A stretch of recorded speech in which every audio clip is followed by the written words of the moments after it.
ओम शांति। आज 24 मे 2025 आज के बाबार अमूल्य मधुर महावाक्य शुनबो। आज के मुरलीर प्रथमे गीत बेजेছে নয়নহীনকে পথ দেখাও প্রভু। এখন ঘোর অন্ধকার চারিদিকে, আর সবাই এই অন্ধকারে হারিয়ে যাওয়ার জন্যই প্রস্তুত হয়ে গেছে। আর আমাদের এখন কর্তব্য সবাইকে সত্য রাস্তা দেখানো, আলো দেখানো, পথ দেখানো। আজকে বাবার মধুর মহাবাক্য, মিঠে মিঠে বাচ্চে।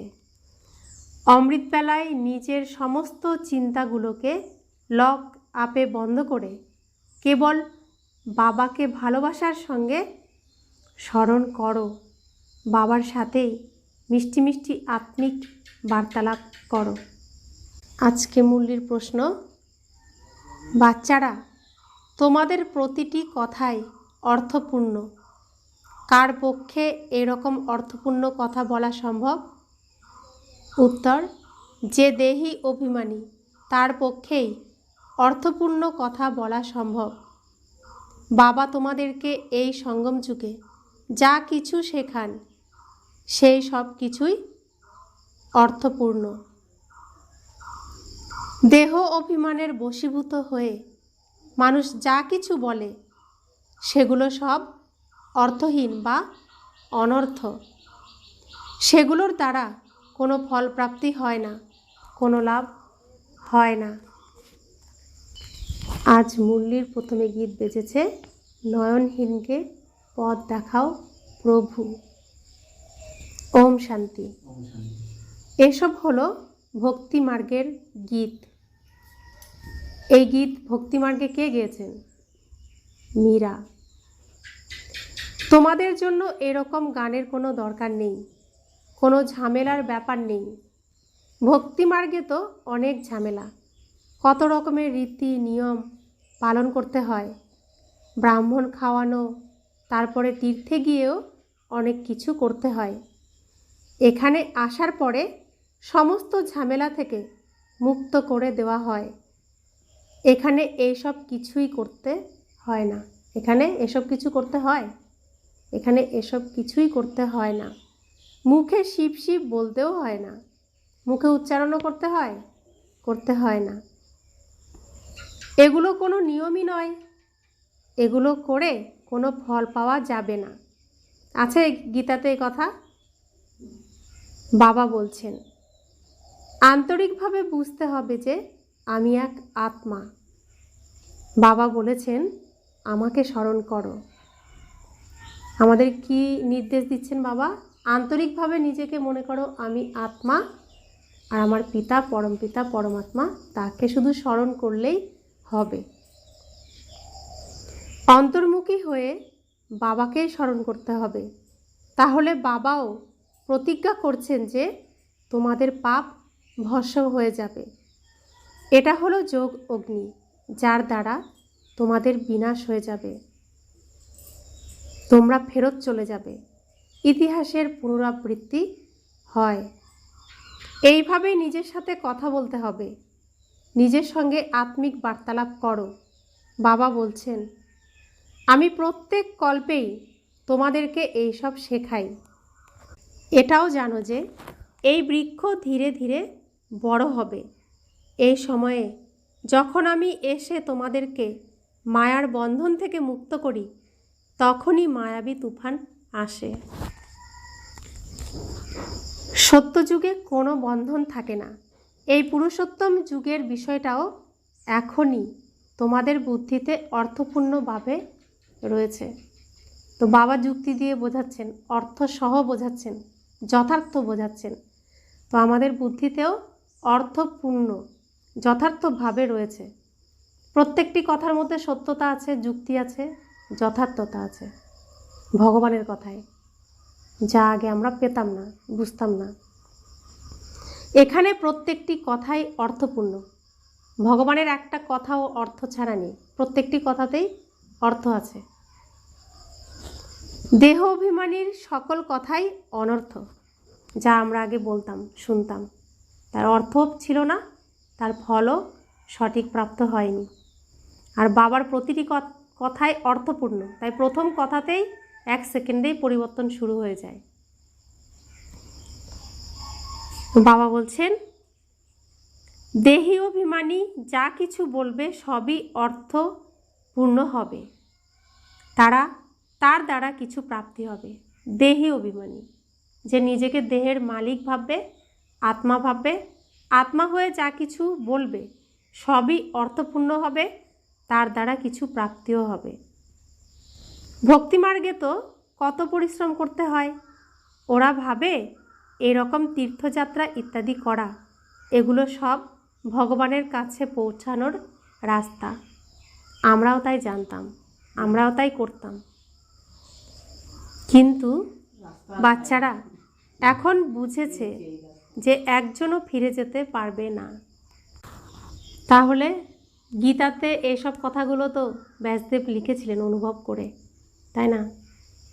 যে স্থূল জিনিস দিয়ে পুজো করার থেকে জ্ঞান দ্বারা পুজো করা শ্রেষ্ঠ, জ্ঞান দ্বারা পুজো করার থেকে ধ্যান দ্বারা পুজো করা শ্রেষ্ঠ। ধ্যান অর্থাৎ স্মরণ। তো গীতাতেই ভগবান বলছেন, আমাকে জপ তপ, ধূপ দীপ, জপ তপ, শাস্ত্র, তীর্থ, নৈবেদ্য, তীর্থ আদির দ্বারা আমাকে প্রাপ্ত করা যায় না। তিনি গীতাতে তো বলা আছে, কিন্তু তবুও আমরা অন্ধ, তবুও তার মধ্যেই রয়েছি, রাস্তা খুঁজছি তার মধ্যে দিয়েই। ভগবান এসে আমাদেরকে কি সঠিক রাস্তা দেখালেন। আর গীতার প্রত্যেকটা কথা সত্য, এই আসল কথাগুলো তো সত্য, তাই না? তো তাকে স্মরণ করলেই আমরা শক্তি পাচ্ছি, রাস্তা পাচ্ছি, আর এই বন্ধন থেকে মুক্ত হতে পারছি, অভিমন্যু চক্রব্যূহ থেকে বেরোতে পারছি, তাই না? প্রথম নম্বরে যে লক্ষ্মীনারায়ণ বিশ্বের মালিক ছিল, ওদের জন্যই যখন 84 জন্ম বলা হয়, তাহলে অন্যরা কিভাবে মুক্তি পাবে? যারা লক্ষ্মীনারায়ণ, যারা পালনকর্তা, তারাই যদি 84 চক্রে আসে, তাহলে অন্যরা কিভাবে মুক্ত হবে? তাদেরও তো এই চক্রে আসতেই হবে। সবাই যখন এই চক্রে আবদ্ধ, তাহলে কৃষ্ণের জন্য কিভাবে বলা যাবে যে তিনি সর্বদাই রয়েছেন? তো কৃষ্ণরূপে একবারই থাকবেন, তাই না? তারপরের জন্মে তো কৃষ্ণরূপ থাকবে না, নাম পরিবর্তন হবে, সব কিছু পরিবর্তন হবে। তো 4 যুগের কথা আমাদেরকে বলা হয়েছে, যে 4 যুগে শ্রীকৃষ্ণ থাকে, তাই তো? তো 4টে যুগের রূপ তো আলাদা আলাদা বলা হয়েছে। তাহলে এখানে প্রমাণ হয় যে শ্রীকৃষ্ণ সব সময় আমাদেরকে পালন দেন, পালনা করেন আমাদের, না প্রত্যেক যুগে। তাহলে লাস্ট পর্যন্ত তিনি থাকবেন। কিন্তু কৃষ্ণরূপে কি থাকবেন? 4 যুগে 4টে রূপ দেখানো হচ্ছে, অর্থাৎ প্রত্যেক যুগেই বহু রূপ ধারণ করবেন, তাই না? কৃষ্ণের সেই নাম রূপ তো অতীত হয়ে গেছে, কিন্তু আত্মা তো কোনো না কোনো রূপে রয়েছে। বাবা এসে বাচ্চাদেরকে এইসব বিষয় বুঝিয়েছেন। এটা হলো পড়াশোনা। স্টুডেন্ট লাইফে মনোযোগ দিতে হবে। প্রতিদিন নিজের চার্ট লেখার জন্য একটা সময় নির্ধারণ করে নাও। ব্যবসায়ীদের অনেক রকমের বন্ধন থাকে, যারা চাকরি করে তাদের অত বন্ধন থাকে না। ওরা তো নিজের কাজ শেষ করেই ছুটি পেয়ে যায়। ব্যবসায়ীদের কাছে যখনই গ্রাহক আসবে তখনই জিনিস দিতে হবে, বুদ্ধি চোখ বাইরে চলে যায়। তাই চেষ্টা করে সময় বার করতে হবে। অমৃতবেলার সময়টা খুবই ভালো। ওই সময়ে সকল বাহ্যিক চিন্তাগুলোকে লকআপে বন্ধ করে দিতে হবে। ওই সব চিন্তা যেন একদম না আসে, কেবল বাবার কথাই স্মরণে থাকে। বাবার মহিমার সাথে এটাও লেখা উচিত যে বাবা হলেন জ্ঞানের সাগর, পতিত পাবন।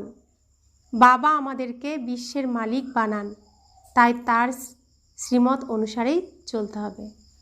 তাই তার শ্রীমত অনুসারেই চলতে হবে। কার শ্রীমত অনুসারে চলতে হবে? তার দেওয়া সব থেকে ভালো মত হলো মন মনা ভব। অন্য কেউ এরকম বলতে পারবে না। প্রতি কল্পেই এরকম তমপ্রধান থেকে শতপ্রধান হওয়ার মত পেয়ে থাকি। বাবা কেবল তাকেই স্মরণ করতে বলছেন। এটাই হলো বশীকরণ মন্ত্র। অর্থপূর্ণভাবে স্মরণ করলেই খুশি আসবে।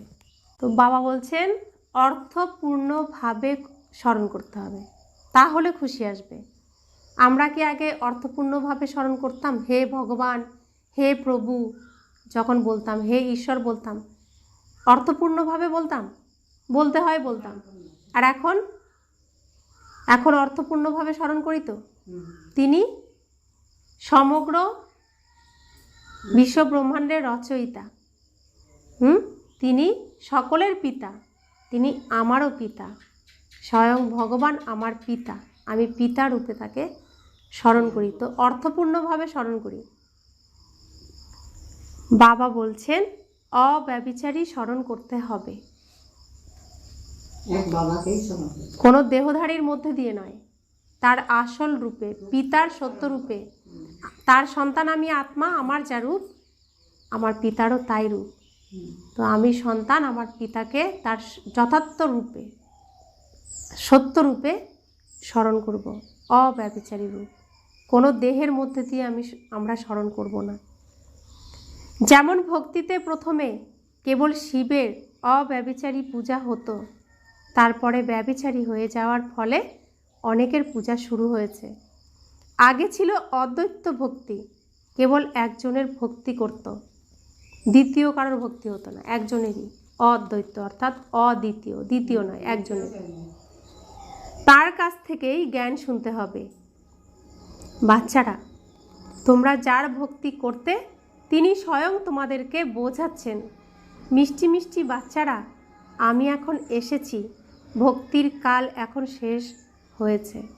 তা আমরা যার ভক্তি করতাম প্রথমে, সেই একজনের কাছ থেকেই এখন শুনতে হবে।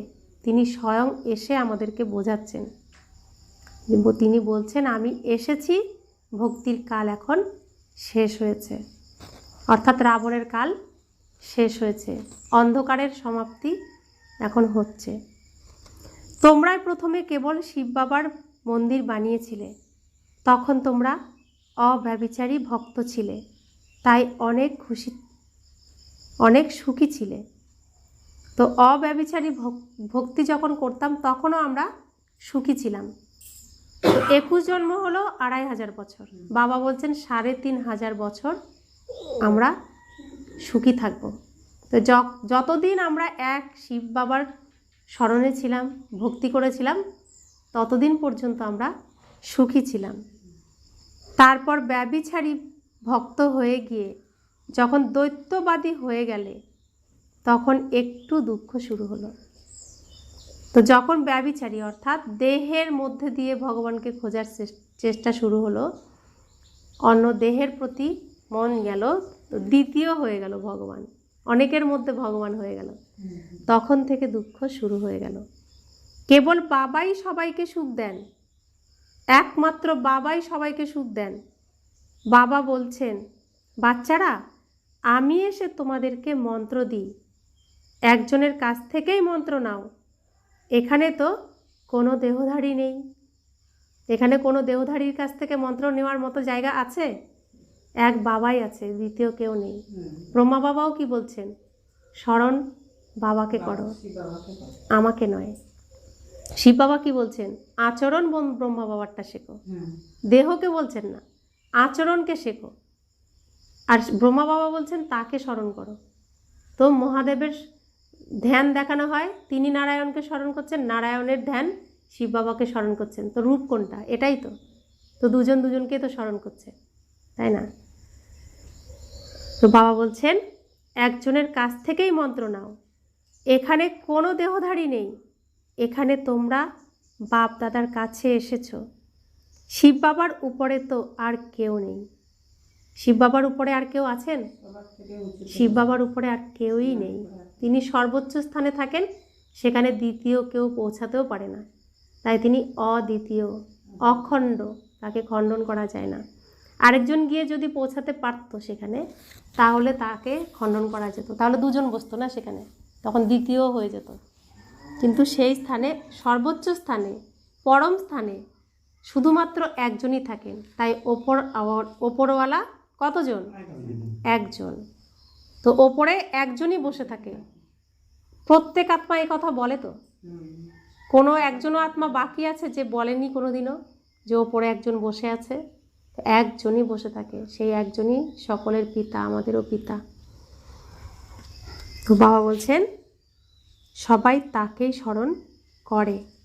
সে জ্ঞানী বাচ্চাও হতে পারে বা অজ্ঞানী বাচ্চাও হতে পারে, সেই একজনকেই সবাই শেষ পর্যন্ত গিয়ে স্মরণ করে। যখন কোনো আর রাস্তা থাকে না, কোনো সাথী থাকে না, আর কোনো পথও থাকে না, তখন সবাই হে প্রভু, হে ঈশ্বর, হে ভগবান, সেই একজনকেই স্মরণ করে। বাবা বলছেন এই ভারতই স্বর্গ ছিল, লক্ষ্মীনারায়ণের রাজত্ব ছিল। ওদেরকে এরকম কে বানিয়েছিলেন? লক্ষ্মীনারায়ণকে এরকম কে বানিয়েছিলেন? পরবর্তী সময়ে তোমরা তাকেই পূজা করো। কেউই জানে না মহালক্ষ্মী আসলে কে, আগের জন্মে মহালক্ষ্মী কে ছিলেন। তোমরা বাচ্চারা জানো যে তিনি হলেন জগৎ অম্মা। তোমরাও সবাই মাতা, বন্দে মাতারাম। তা আমরাও সবাই মাতা, জগদ্দাম্মা আমাদের পথপ্রদর্শক, মাম্মা, যিনি লক্ষ্মী হবেন, যিনি সরস্বতী হয়েছেন, যিনি শক্তি স্বরূপা জগৎ অম্মা হয়েছেন, তিনি লক্ষ্মী হবেন। তো বলছে তোমরাও তো মাতা, বন্দে মাতারাম, তোমাদেরকেও জগৎ অম্মার মতোই হতে হবে। বাবা আমাদেরকেও মহালক্ষ্মী হতে বলছেন, জগৎ অম্মা হতে বলছেন, সরস্বতী হতে বলছেন, আর আমাদেরকেই এই শক্তি অর্জন করে অসুরকে দমন করতে বলছেন। তাই বলছেন বন্দে মাতারাম, তোমাদেরই বন্দনা তবে হবে। সমগ্র বিশ্বের উপর তোমরা তোমাদের অধিকার স্থাপন করো। ভারত মাতা কোনো একজনের নাম নয়। তোমরা সকলেই যোগ বলের দ্বারা শিব বাবার কাছ থেকে শক্তি নিচ্ছ। শক্তি নেওয়ার ক্ষেত্রেই মায়ার ইন্টারফেয়ার, শক্তি নেওয়ার ক্ষেত্রেই মায়া ইন্টারফেয়ার করে তো। যোগের সময় মায়া এসে হাজির বাবা আর বাচ্চার মাঝখানে। ওদিকে চলো, ওদিকে চলো, এদিকে যেতে হবে না, মনকে কন্ট্রোল করার চেষ্টা করে। যুদ্ধের সময়ে যদি কেউ আঘাত করে তবে আরও বাহাদুর হয়ে লড়াই করতে হবে। এমন নয় যে তোমাকে আঘাত করলো বলে তুমিও ফেঁসে গেলে। এমন নয় যে তোমাকে আঘাত করলো বলে তুমিও ফেঁসে গেলে। এই যুদ্ধটা তো মায়ার সাথে, কোনো পাণ্ডব কৌরবদের যুদ্ধ নয়। এখানে কি পাণ্ডব আর কৌরবদের মধ্যে যুদ্ধ হচ্ছে? পাণ্ডব কারা? আমরা। কৌরব কারা? যারা পুজো অর্চনা সব কিছু করে তারপরে ভোগবিলাসে মত্ত থাকে, তারা হলো কৌরব। তারা তো এখানে আসেই না, যুদ্ধটা হবে কিভাবে? তো পাণ্ডব আর কৌরবের যুদ্ধ কি হয়? পাণ্ডব কৌরব কখনো সামনাসামনিও হয় না। তো পাণ্ডবদের থেকে তাদের দেহটাকে, বস্ত্রটাকে খুলেই এখানে আনা হয় আত্মারূপে, অর্থাৎ পাণ্ডব বানিয়েই আনা হয়, পাণ্ডা হয়ে পথ দেখিয়ে, তাই না? তো কৌরবরা তো এখানে আসতেই পারে না, তাহলে পাণ্ডব আর কৌরবের যুদ্ধ হয় না, হওয়া সম্ভব না। মানুষ যখন লড়াই করে তখন 1-2 গজ জমির জন্য গলা কেটে দেয়। বাবা এসে বোঝাচ্ছেন ড্রামা এরকমভাবেই বানানো আছে। রামরাজ্য আর রাবণ রাজ্য। তোমরা বাচ্চারা জানো যে আমরা এখন রাম রাজ্যে যাব। ওখানে অসীম সুখ, নামটাই হলো সুখধাম। ওখানে দুঃখের নামও থাকবে না, দুঃখ দেওয়ার মতো কোনো কিছুই থাকবে না, নোংরা করার মতো কোনো কিছুই থাকবে না। সেখানে কোনো নোংরা, কোনো দুঃখ দেওয়ার মতো এমন কোনো কিছু সেখানে যেতেই পারবে না। যেহেতু এখন বাবা এরকম রাজত্ব দেওয়ার জন্য এসেছেন, তাহলে কতই না পুরুষার্থ করতে হবে। প্রতি মুহূর্তে বলছি বাচ্চারা ক্লান্ত হয়েও না। প্রতি মুহূর্তে বাবা বলছেন যে ক্লান্ত হয়েও না। তাই প্রতি ক্ষণে ক্ষণে বাবাকে স্মরণ করতে হবে। স্মরণ করলে তার শক্তি আসতে থাকবে, তাহলে বাচ্চারা যুদ্ধে ক্লান্ত হবে না, শক্তি থাকবে সবসময়। বাবা বলছেন শিব বাবাকে স্মরণ করো। প্রতি মুহূর্তে বলছি বাচ্চারা ক্লান্ত হয়েও না, শিব বাবাকে স্মরণ করো। তিনিও বিন্দু, আমরা আত্মারাও বিন্দু।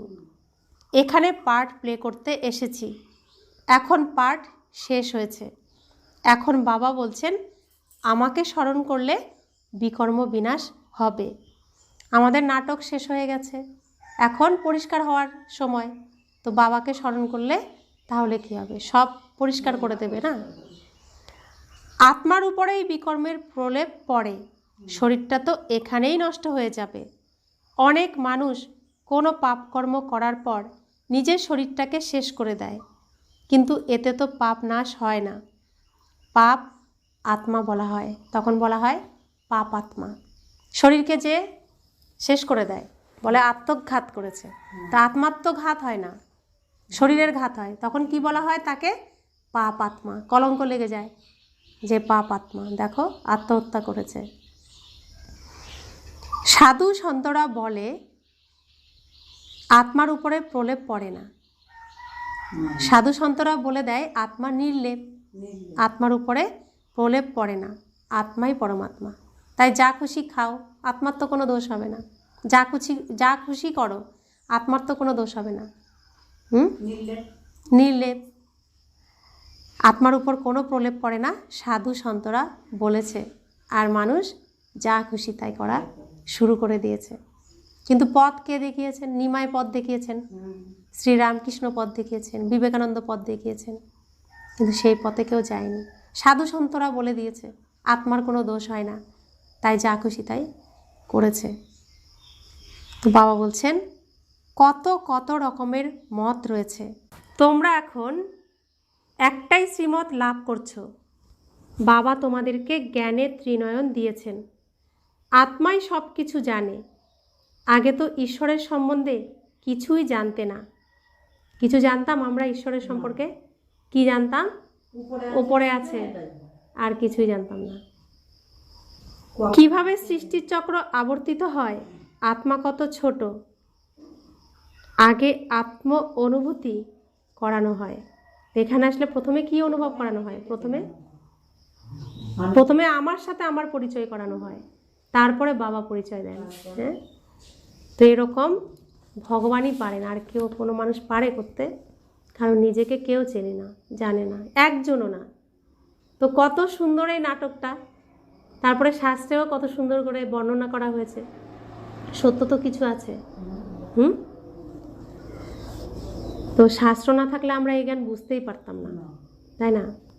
তাই ভক্তি আগে দরকার, তারপরে জ্ঞান সম্ভব। তো আত্মা অতি সূক্ষ্ম, অনেকের আত্মার দর্শনও হয়, কিন্তু ওগুলো সব ভক্তি মার্গের বিষয়। ভক্তিটা কীরকম? আমরা ছোটোবেলা 2-2.5 বছর হলে আমাদেরকে কি শোনানো হয়? চাঁদ মামা, পরিচয় করানো হচ্ছে সৃষ্টির সাথে। চাঁদ মামা, পৃথিবী মা, চাঁদ হয় মামা, পৃথিবী মায়ের ভাই। আর চাঁদের থেকে বুড়ি এসে আমাদেরকে গল্প শোনায়। তো চাঁদটাকে চেনানো হয়, পৃথিবীকেও চেনানো হয়, এ দুটো তো সত্য। কিন্তু চাঁদের বুড়ি যে এসছে, এগুলো হচ্ছে গল্প, যাতে আমরা আকর্ষিত হই। তো ঠিক সেরকম শাস্ত্রে মূল কথাগুলো কিন্তু সত্য, তারপরে তার সঙ্গে আমরা যাতে আকর্ষিত হই, রূপকথার মতো গল্প জুড়ে দেওয়া হয়েছে, যাতে আমরা শুনি, আকর্ষিত হই, সেই জন্য। তো ভক্তি হলো সেরকম। ঠিক 2500 বছর পরে সন্ধ্যাবেলায় এই রূপকথার কাহিনী শোনানো হয়, যা সবাই শোনে। তো ছোট শিশু যখন থাকে তখন গল্প শোনালে সবাই শোনে না? এখন 5000 বছর পূর্ণ হচ্ছে, তাই এখন সত্য পড়াশোনা করার সময়, সত্য জ্ঞান অর্জন করার সময়। তো 2-2.5 বছর বয়সে আমরা গল্প শুনি, আর 5 বছর বয়সে আমরা স্কুলে ভর্তি হই। তখন চাঁদ মামা থাকে না, তখন গ্রহ হয়ে যায়, কিন্তু চাঁদ শব্দটা সত্য থাকে না? তো ঠিক সেরকম আমরা যা 2500 বছরের পরে শাস্ত্রে শুনেছি, সেগুলো গল্প কাহিনী। আর এখন সত্যটা এখন জানছি, সত্য পড়াশোনা আমরা এখন করছি। তো সেটা এখন হলো কি জ্ঞান। জ্ঞানের বিষয় তো বাবাই বোঝান। তিনিও দুই ভ্রুকুটির মধ্যে এনার পাশে বসেন। কার পাশে বসেন? তখন ইনিও বুঝতে পারেন এগুলো সব নতুন নতুন কথা, যেগুলো বাবা এসে বোঝাচ্ছেন। তো শিক্ষক এসে বোঝাচ্ছেন, তাই না? আর আগে তো আমরা গল্প শুনেছিলাম, আর এখন শিক্ষক সত্যটা একদম যুক্তি সহকারে বোঝাচ্ছেন। পাকাপাকিভাবে মনে রেখে দাও, ভুলে গেলে চলবে না। এটাকে পাকাপাকিভাবে মনে রাখো, ভুলে গেলে চলবে না।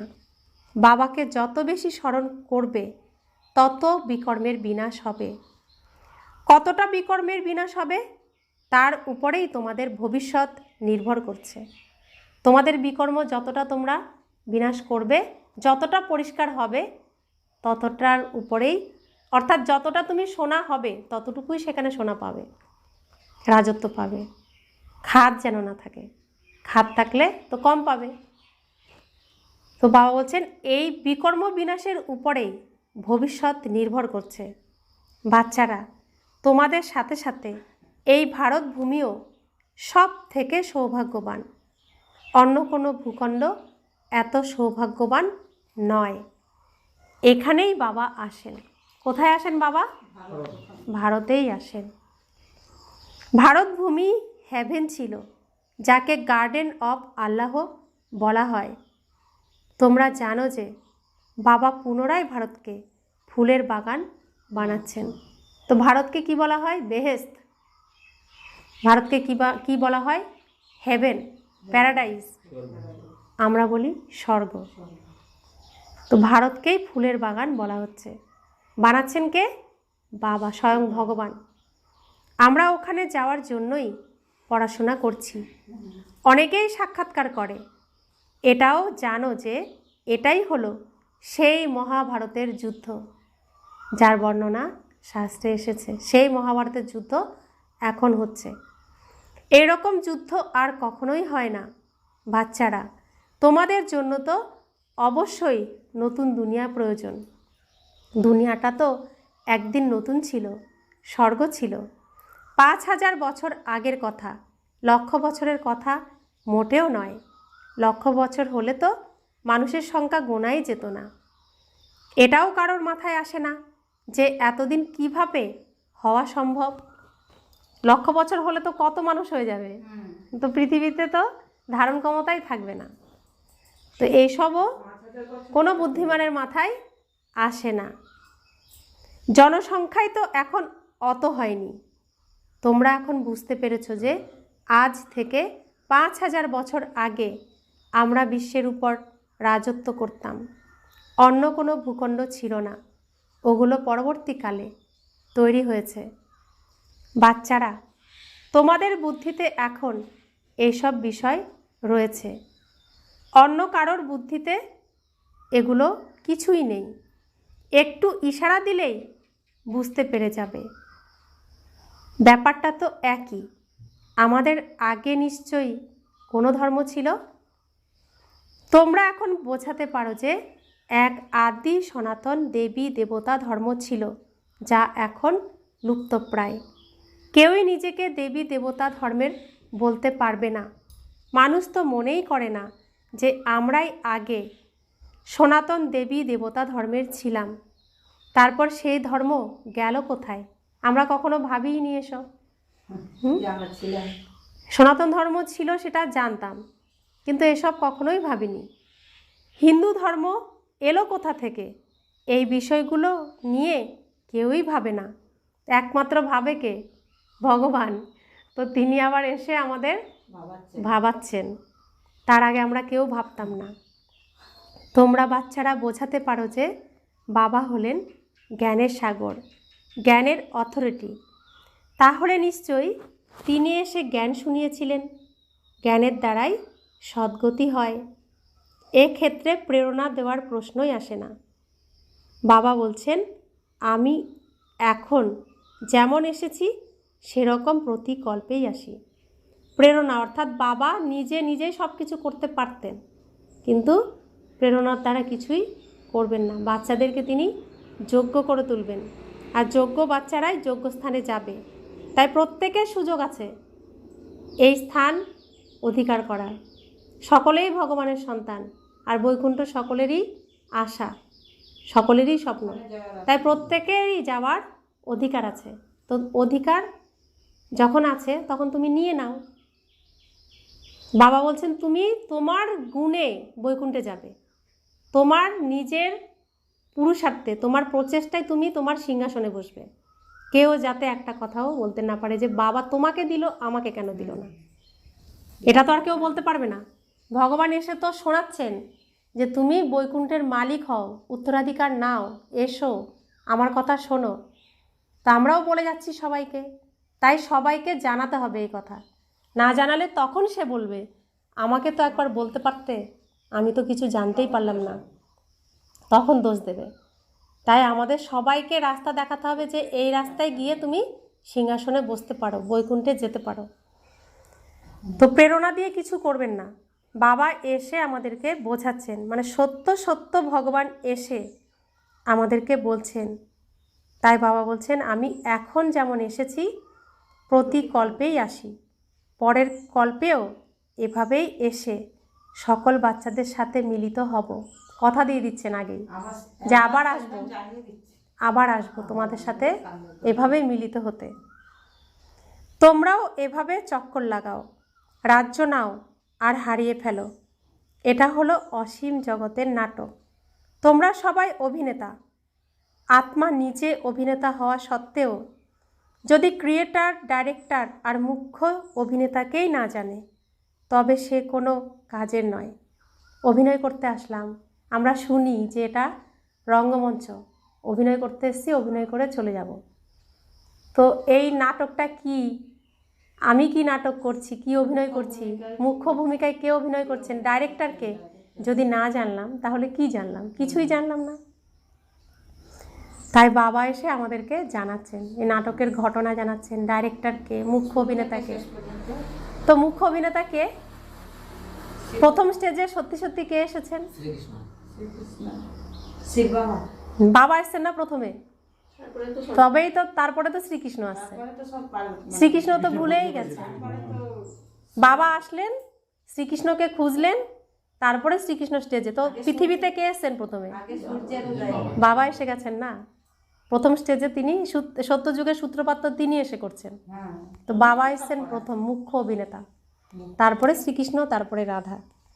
শুধু বাবাকে দেখা যায় না, শ্রীকৃষ্ণ দেহধারী দেখা যায়। তাই প্রথমে শ্রীকৃষ্ণ রাধাকে বলা হয়, কিন্তু প্রথমে এসে স্টেজ পরিষ্কার করছেন, সব রেডি করছেন, শ্রীকৃষ্ণকে স্টেজে নিয়ে আসছেন। কে নিয়ে আসছেন? বাবা এসে নিয়ে এসছেন না। তো বাবাই হলেন মুখ্য অভিনেতা, আবার ডাইরেক্টরও তিনি। তিনি সব কিছু, স্টেজটা কেমন হবে, কোন জায়গায় কেমন লাইট পড়বে, সব কিছু তিনি ঠিক করছেন না। তো বাবা দেখো কত সুন্দর রহস্য না, এগুলো শুনলে কত ভালো লাগে। তোমরা বাচ্চারা জানো যে কিভাবে আত্মা শরীর ধারণ করে এবং অভিনয় করে। এখন পুনরায় ফেরার পালা, অভিনয় শেষ, এখন ফেরার পালা। এটা এই পুরাতন দুনিয়ার অন্তিম সময়। কত সহজ ব্যাপার। তোমরা বাচ্চারাই জানো যে কেমন গুপ্তভাবে বাবা বসে আছেন, যেন লেপ মুড়ি দিয়ে আছেন। তো বাবা লেপ মুড়ি দিয়ে কোথায় আছেন? ব্রহ্মা বাবার এই লেপের মধ্যে লেপ মুড়ি দিয়ে বসে আছেন তিনি। দেখা যায় না তাকে। দেখা আর জানা একই ব্যাপার। আত্মাকে দেখতে পাওয়া যাবে, কিন্তু তাতে কোনো লাভ নেই, কেউই বুঝতে পারবে না। অনেক ভক্তি করলে অনেকে দর্শন পেয়ে যায়। তোমরা বাচ্চারাও আগে অনেক সাক্ষাৎকার করতে, অন্তিমেও তোমরা এরকম খেলা দেখবে। বাবা এখন বলছেন পড়াশোনা করে হুঁশিয়ার হয়ে যাও, সাক্ষাৎকারের আশা রেখো না, মন দিয়ে পড়াশোনা করো। যখন এই পড়াশোনা বন্ধ হয়ে যাবে, চারিদিকে বিনাশের তাণ্ডব লীলা চলবে, তখন বাবা আমাদেরকে এই সাক্ষাৎকারের খেলায় মত্ত রাখবেন। এই দুঃখ আমাদের দেখতেও দেবেন না, বুঝতেও দেবেন না। তখন তিনি এই সাক্ষাৎকার করাবেন নানান কিছু, তো ভুলিয়ে রাখবেন আমাদেরকে। এখন কি করতে হবে? মন দিয়ে পড়াশোনা করতে হবে। এখন খেলাধুলার সময় নয়, এখন খেলাধুলা বন্ধ করো, মন দিয়ে পড়াশোনা করো। পড়া শেষ হলে তখন অনেক খেলতে পারবে। যদি না পড়ো তবে রেজাল্ট বেরোনোর পরে মুখ নিচু হয়ে যাবে। পড়াশোনা না করলে রেজাল্ট যখন বেরোবে তখন কি, মন্দিরে গিয়ে আমরা এত ভক্তি করেছি, সবাই জানে, তাহলে এখন আমাদের হাল এরকম কেন?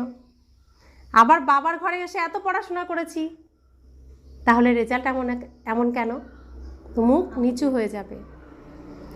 তখন বুঝতে পারবে যে আমি কত সময় নষ্ট করেছি। যত বেশি বাবাকে স্মরণ করবে, স্মরণের শক্তির দ্বারা তত পাপ নাশ হবে। যত বাবাকে স্মরণ করবে তত খুশির পারদও ঊর্ধ্বগামী হবে। মানুষ তো জানেই না যে ভগবানকে কেন স্মরণ করা হয়। মানুষ গীত গায়, তুমিই মাতা পিতা, তুমিই বন্ধু সখা তুমি, কিন্তু এর অর্থ জানে না। তোমরা এখন জেনেছ, আমরা জেনেছি না। সর্বসম্বন্ধ কার সাথে করতে হবে? বাবার সাথে করতে হবে। শিব বাবার ছবি দেখিয়ে বোঝাতে পারবে যে ইনি হলেন জ্ঞানের সাগর, পতিত পাবন, এনাকেই স্মরণ করতে হবে। বাচ্চারা জানে যে ওই বাবাই স্বয়ং এসেছেন অসীম সুখ দেওয়ার জন্য। কোন বাবা এসেছেন?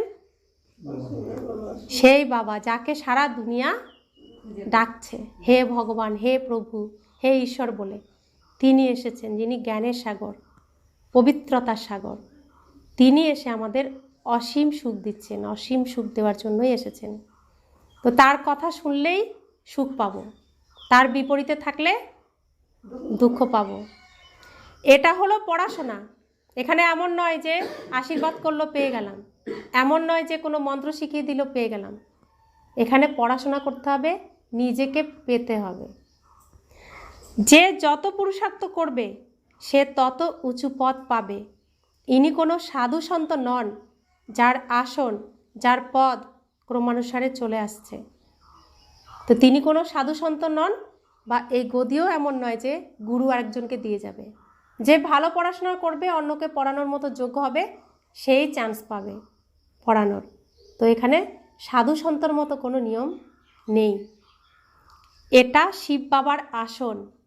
এমন নয় যে একজন যাওয়ার পর অন্যজন এসে সেই আসনে বসবে। বাবা তো সবাইকে সঙ্গে নিয়ে যাবেন। অনেক বাচ্চাই ব্যর্থ চিন্তা করে নিজের সময় নষ্ট করে। তো এই আসন বাবা চলে গেলে আসনও চলে যাবে, কারণ বাবার সঙ্গে সঙ্গে আমরাও তো ঘরে চলে যাব। তিনি নিতে এসেছেন না। তো এই আসন আবার কবে পাওয়া যাবে? 5000 বছর পরে।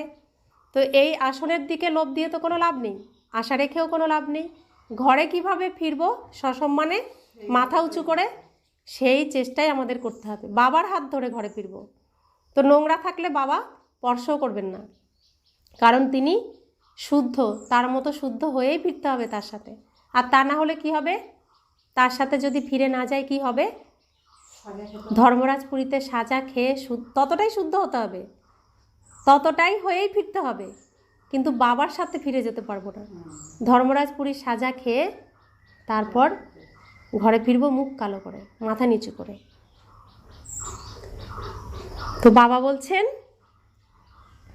মনে করে অনেকে কি করে, অনেক বাচ্চাই ব্যর্থ চিন্তা করে নিজের সময় নষ্ট করে। মনে করে অনেক সম্পত্তি জমা করব, পুত্র আর নাতি নাতনি খাবে, পরবর্তীকালে কাজে আসবে, তাই ব্যাংকের লকারে জমা করি, সন্তানদের ভরণ পোষণ হবে। কিন্তু গভর্নমেন্ট তো কাউকেই ছাড়বে না, তাই ওইসব নিয়ে বেশি চিন্তা না করে ভবিষ্যতের উপার্জনে লেগে যেতে হবে। বাচ্চাদেরকে এখন পুরুষার্থ করতে হবে, তাই ওইসব নিয়ে বেশি চিন্তা না করে ভবিষ্যতের উপার্জনে লেগে যেতে হবে। বাচ্চাদেরকে এখন পুরুষার্থ করতে হবে। তো কোন উপার্জন আমাদের ভবিষ্যতে কাজে আসবে? কোন উপার্জন? এই অবিনাশী উপার্জন। তো যে যত উপার্জন করবে সে ততই প্রাপ্ত করবে। এর প্রমাণ কি জানো? এর প্রমাণ আছে। প্রমাণ কি? যে আমরা যে উপার্জন করছি এর প্রমাণ, এই যে অবিনাশী ধন উপার্জন করছি এটার প্রমাণ। কারণ আমরা যে উপার্জন করছি দাপর যুগে আমরাই নিয়ে আসব, সোনার মন্দির বানাবো, অনেক ধন সম্পত্তি থাকবে। যারা উপার্জন করছে না তারা এসে লুট করবে। কাদেরটা লুট করবে? এই যে আমরা উপার্জন করছি, এই উপার্জনের জন্যই পাবো, আর সেটা তারা লুট করবে। কারা কারা এসে লুট করেছে এই ভারতবর্ষে এসে? মুসলিমরা এসেও লুট করেছে, খ্রিস্টানরা এসেও লুট করেছে, না সবাই লুট করেছে। আবার সন্ন্যাসীরা এসে ভিক্ষা করেও নিয়ে গেছে। তো এটাই হলো প্রমাণ যে এই উপার্জন এর দ্বারাই প্রাপ্তি। তা আমাদের যে উপার্জন আমরা উপার্জন করছি, এটাই হলো তার প্রমাণ। তাই পুরুষার্থ কেমন করতে হবে? যত পুরুষার্থ করব তত আমার ধন সম্পদ লাস্ট পর্যন্ত কাজে আসবে। এই উপার্জন এমন নয় যে ড্রামাতে থাকলে করব, যে ভাগ্যে থাকলে হবে, এরকম নয়। বিনা পুরুষার্থে তো খাবারও পাওয়া যায় না। তো কেউ খাবার আমার সামনে দিয়ে গেল, হাত দিয়ে তুলতে কাকে হবে? আমাকেই হবে। চিবাতে কাকে হবে? আমাকেই হবে। গিলতে কাকে হবে? আমাকেই হবে। তাহলে কর্ম তো করতেই হবে, না হলে ভাগ্যে থাকলেও হবে না, কর্ম করতে হবে। তাই পুরুষার্থ করতে হবে, উপার্জন করতে হবে। কিন্তু কারোর যদি ভাগ্যেই না থাকে তবে এইরকম চিন্তা আসবে। ভাগ্যে না থাকলে স্বয়ং ঈশ্বরও আর কি প্রচেষ্টা করবেন? যার ভাগ্যে আছে সে নিজেও ভালোভাবে ধারণ করে আর অন্যকেও ধারণ করায়। বাবাই তোমাদের টিচার এবং গুরু, তাই তাকে অবশ্যই স্মরণ করতে হবে। সব থেকে প্রিয় তো বাবা, টিচার আর গুরুই হন। তো তিনি এখন তো আর কারো হাতে দায়িত্ব দিচ্ছেন না, নিজেই দায়িত্ব নিয়েছেন। তিনিই বাবা, বাবা হয়ে পালনা দিচ্ছেন, শিক্ষক হয়ে সঠিক সত্য শিক্ষা দিচ্ছেন, গুরু হয়ে সত্য পথ দেখাচ্ছেন। তাই তিনি আমাদের অতি প্রিয় মিষ্টি মিষ্টি বাবা। তাকে স্মরণ তো করতেই হবে। বাবা অনেক রকমের উপায় বলে দেন। তোমরা সাধু সন্তদেরকেও নিমন্ত্রণ দিতে পারো। সাধু সন্তদেরকেও আমাদের এখন নিমন্ত্রণ দিয়ে এই পথ বলে দিতে হবে। অর্থাৎ যিনি আমার গুরু ছিলেন এই পথের পর্যন্ত নিয়ে আসার জন্য, কিন্তু তিনি পথ খুঁজে পাননি, সেই গুরু গোসাইকেও আমাকে পথ দেখাতে হবে, কারণ পথের ঠিকানা আমি পেয়েছি। তাই সবাইকেই আমাদের জানাতে হবে। अच्छा, मीठे मीठे सिखिलाते बच्चों प्रति माता पिता बाप दादा का याद प्यार और गुड मॉर्निंग। रूहानी बाप की रूहानी बच्चों को नमस्ते। हम रूहानी बच्चों की रूहानी माता पिता बाप दादा को याद प्यार गुड मॉर्निंग और नमस्ते नमस्ते नमस्ते। शुक्रिया बाबा, शुक्रिया बाबा, शुक्रिया। धारणार जन्य मुख्य सार। पुरुषार्थेर द्वारा निजेर भविष्यतेर उपार्जने लेगे जेते हबे। ड्रामाते थाकले करब एरकम कथा बोले पुरुषार्थहीन हवा जाबे ना। द्वितीय धारणा,